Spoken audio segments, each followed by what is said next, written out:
dire les citoyens, les Français, on leur pose des questions, on demande et on essaie d'avoir l'avis des gens.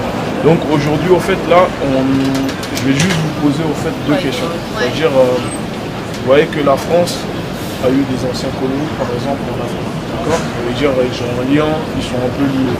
C'est-à-dire, si je vous montre une carte, par exemple, d'Afrique, est-ce que vous êtes capable de me citer deux pays, de reconnaître deux pays francophones? C'est-à-dire, je vais vous demander au fait de me montrer trois pays d'anciennes colonies françaises.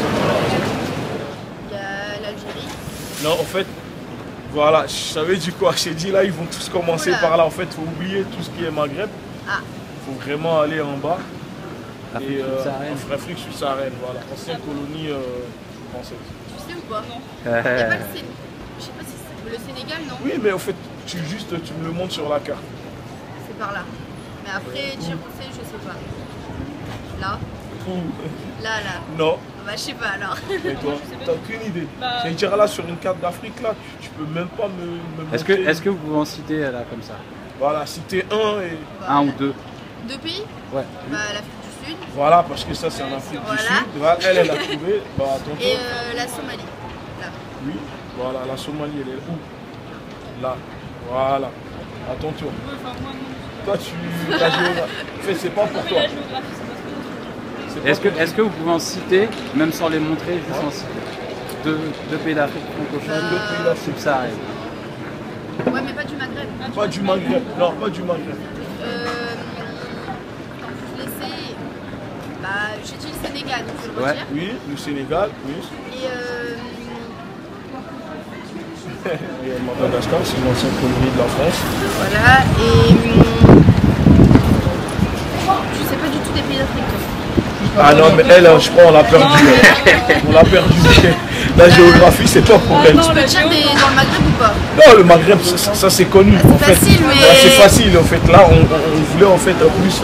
Voilà, l'Afrique subsaharienne. C'est quoi Abidjan, là? C'est la capitale. La Côte La d'Ivoire. Côte d'Ivoire. Elle est où la Côte d'Ivoire? Là, non. Non, elle est là, la Côte d'Ivoire. C'est à côté. Voilà. C'est à côté. Ça veut dire, elle a trouvé quand même, tu vois. Et la deuxième question, en fait, voilà, tu sais, en France, tu vois, il y a un problème de racisme, tu vois. Le racisme, la discrimination, la négrophobie, c'est un sujet tabou. Où tu penses que, bah, en fait, on le traite suffisamment ou pas assez? Je pense qu'on traite plus qu'avant. Oui. C'est plus dans les médias, on en parle plus. Oui. Après, ça existe toujours. Oui, ça existe. Ouais, ça c'est vrai. On le traite suffisamment. Ça, je sais pas, mais je trouve qu'on en parle plus qu'avant. C'est moins tabou qu'avant. Tabou qu'avant. Après, il y a pas mal aussi d'histoires sur. Parce que vous parlez de la négrophobie, il y a aussi différentes communautés, etc. C'est pas toujours.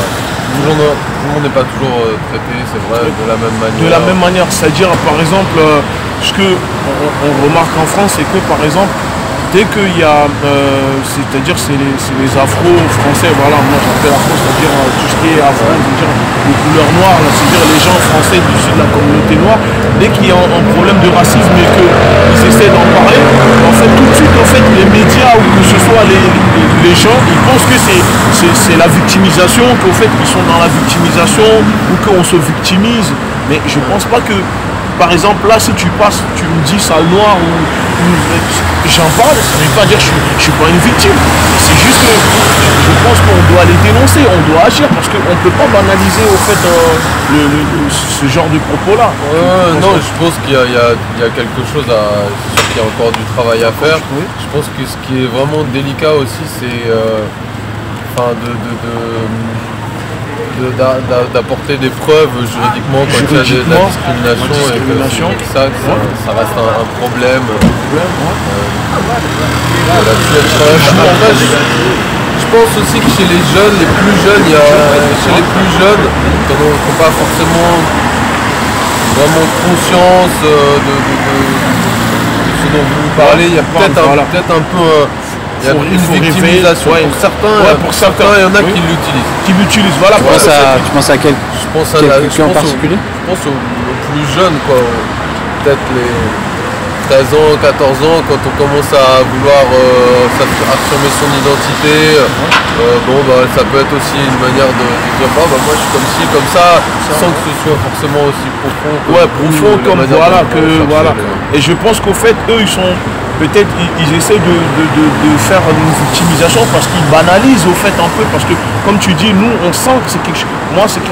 Pour moi, quelqu'un qui nous dit sale noir ou bamboula, ou par exemple, en parlant de ça, tu as vu, il y avait un chef de la police qui passe sur une chaîne française qui dit bamboula, c'est à peu près convenable. En 2017, ça veut dire il va sur une chaîne de médias, en plus que je paye avec mes impôts, mes trucs, il dit bamboula, c'est à peu près convenable. Non mais bon, ça c'est clair, il y a du racisme, il y a du ou des personnes de couleur, il y a du racisme des gens, mais dès qu'au fait on essaie d'en parler, tout de suite au fait ils disent qu'on est dans la victimisation, en fait les gens se victimisent en fait. Et quand c'est dans l'inverse, quand c'est dans le sens inverse, en fait c'est normal, mais je pense qu'au fait en tant que citoyen, moi je suis français, comme tout le monde, le racisme, la discrimination, la négrophobie, tout ça en fait c'est à nous, c'est à notre génération de changer les mentalités, parce que moi je veux dire que quelqu'un n'aime pas telle personne par rapport à sa couleur. Si on n'explique pas à la personne. Après les jeunes ils sont moins dans le racisme. Ils sont moins, mais le problème qui se pose c'est que si tu as des parents, c'est-à-dire des gens, une génération qui transmettent et qui disent voilà ça. Donc là, la deuxième question en fait, je te cite une citation et tu me dis c'est de quelle hauteur. Et je pense que là ça. Là ça va être compliqué. Ça c'est des philosophes de lumière. Donc je pense que là tu risques d'être choqué un peu. Donc préparez-vous. Ok? Les blancs sont supérieurs à ces nègres, comme les nègres le sont aux singes, et comme les singes sont aux huîtres. Oui, je sais pas de qui c'est. La première, c'est-à-dire les blancs sont supérieurs à ces nègres, comme les nègres le sont aux singes, et comme les singes sont aux huîtres. Voltaire. C'est Voltaire. C'est une citation de Voltaire. Et la deuxième, c'est Jean-Jacques Rousseau. De Kadhafi. Franchement, c'est sans tabou. Si quelqu'un veut parler, après, moi je sais pas, en fait, j'ai pas vécu en Libye pour savoir comment il traitait son peuple. Oui. Maintenant, si je regarde sur la question internationale. En fait, aujourd'hui, comment se trouve l'état dans lequel se trouve la Libye et la Libye quand il y avait Kadhafi. Après, en fait, ce qu'il faut se dire aussi, au-delà de cette question, ce qu'il faut dire, c'est qu'une révolution, ça mène toujours à ça. En fait. Est-ce que c'est est-ce que c'était M. Kadhafi qui arrivait à tenir son pays de manière à ce que ça soit carré, ou est-ce que même si ça avait été quelqu'un d'autre et qu'il y avait une révolution, ça aurait mis le même résultat. Après, ce que je peux dire, comme je dis, le peuple libyen, je sais pas comment il vivait sous son règne. Après, je sais qu'il n'y avait pas d'eau, il n'y avait pas d'électricité, ils avaient plein de choses. Ils n'avaient pas de dette, ils n'avaient pas de dette, leur étude était payée, leur logement était donné dès qu'ils se mariaient, donc il y avait pas mal de choses comme ceci. Après, ce que je sais aussi, surtout, c'est que c'était quelqu'un concerné par la question africaine. Il y avait.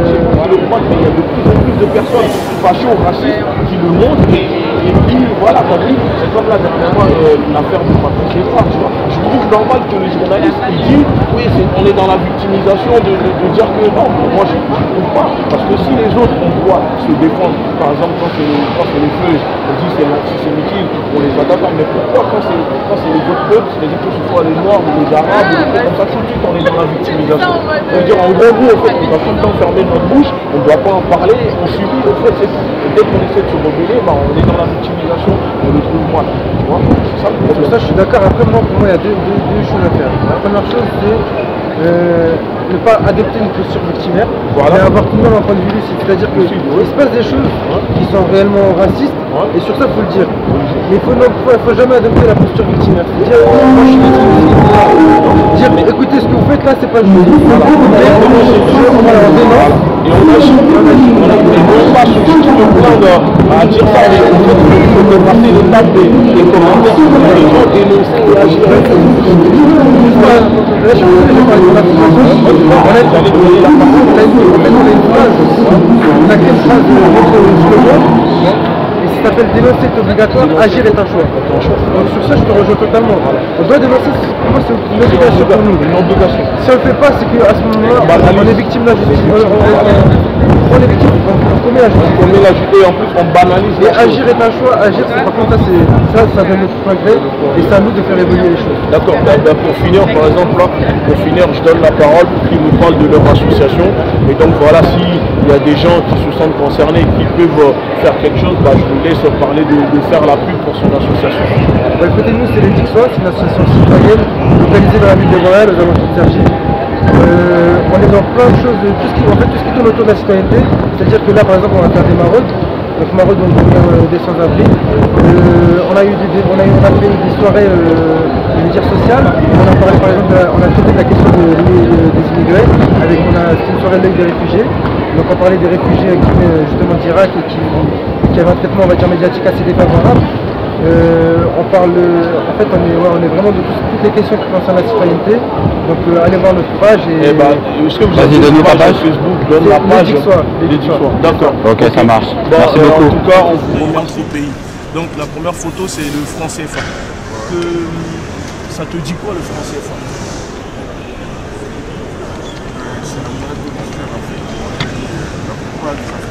La plupart des Africains, c'est une monnaie qu'on utilise en Afrique, mais est-ce que tu trouves normal en 2017 en Afrique qu'on utilise encore ce monnaie fabriqué en France, qu'on nous dit qu'en Afrique on doit être libre, on doit être souverain, et c'est encore la France qui dirige au fait même la monnaie, c'est-à-dire ce que les Africains doivent faire, tu trouves Mais je pense que je trouve ça normal parce que on se dit qu'on est indépendant, mais je pense qu'on n'est pas, voilà, on l'est pas vraiment. On n'est pas vraiment. Et je pense que ça a été fait à base. Et bon, je ne veux pas dire que la base a été forcée, mais je pense que voilà, ça va se rétablir où on changera de monnaie. Parce que donc ça veut dire là, en ce moment, tu vois, comme il y a plein en Afrique, il y a la jeunesse africaine qui se mobilise d'ailleurs contre le franc CFA. Est-ce que tu trouves, tu es d'accord avec que le peuple africain se mobilise pour quitter le France-Afrique, que ça s'arrête pour que l'Afrique, pour qu'on ait nos propres monnaies en Afrique? Là, il est obligé de le reconnaître. Et je vous dirai à la fin pourquoi il est obligé de le reconnaître. Voilà. Donc c'est qui ce monsieur? C'est Sylvanus. Hein. Sylvanus Olympio, c'est ça? Et c'était qui? C'était le président. Le premier président. C'était le premier président du Togo, c'est ça? Qui a été assassiné, encore une fois, sur commande de la France, parce que c'était le premier président d'ailleurs qui voulait quitter le franc CFA, qui avait dénoncé le franc CFA. Qui avait eu l'idée de quitter le franc CFA et il a été assassiné sous ordre de la France. Comment ça se passe? Est-ce que c'est normal? Est-ce qu'on doit à chaque fois détruire un pays pour changer les choses, alors qu'en Europe, on a des messieurs qui sont au pouvoir depuis 20 ans. Il y a des Poutine, il y a Erdogan qui a changé les choses, mais les Turcs ne sont pas en train de détruire la Turquie pour faire partir Erdogan. Est-ce que vous trouvez normal qu'à chaque fois, on doit détruire un pays en Afrique, à chaque fois que les Blancs, c'est-à-dire l'impérialiste manipule, et à chaque fois on doit s'entretuer entre Africains pour faire évoluer les choses? Et en ce moment au Togo, ce qui se passe, est-ce que vous êtes d'accord avec ça?